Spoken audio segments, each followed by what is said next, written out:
Hello, Professor. This time I have a timer, so I know exactly how long this needs to be. Either way, and classmates, I forgot I have to upload this to you guys too. This is for everybody. But this is my review of Fences. Um, Fantastic story, very slow burn, um, very complex, very nuanced. Um, I won't go into all the details because I don't have much time, obviously, or at least not 7 minutes like I normally like to take. But Troy. Um, I would consider him the antagonist and the protagonist. Protagonist because the story follows him, his life, his relationships, um,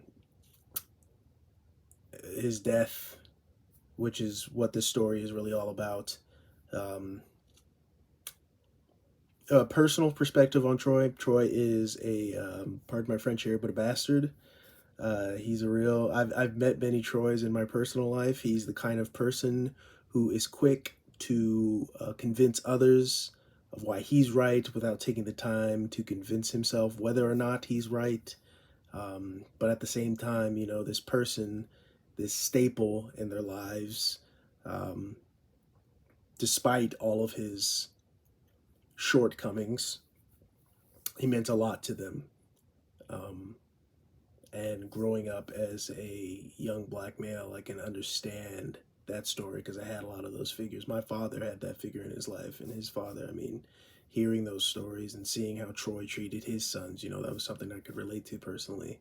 Um, so yeah, this story was a hard one because it doesn't follow the classic formula that a lot of us are used to consuming. This wasn't about who's good or who's bad. It's simply about life, the impact of another, generational trauma, and the effect we all have, and how people are constantly trying to, persist besides that.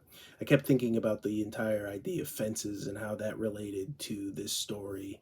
Boone had said that it was about trying to keep people in, and I thought about that, and I saw how all of Troy's sons were trying to live a life outside of the framework that Troy himself had put on himself, but also tried to place on others.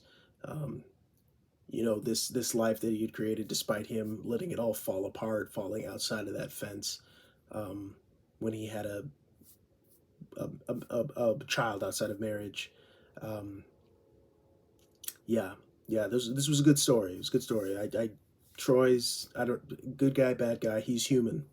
He's human. There's a lot to say about that because, you can point out someone's flaws and you can rack up all of their misdeeds, but at the end of the day, when someone passes away, a lot of the times, we tend to just think about them as they were in our lives. And not everybody gets what Troy got, where people would come to his funeral. I know that my grandfather, um, is probably not going to get that. He was a guy like Troy, and let's just say he didn't foster the relationships that Troy did. But either way, that was my review of Fences. Try not to take too long this time. Thank you very much.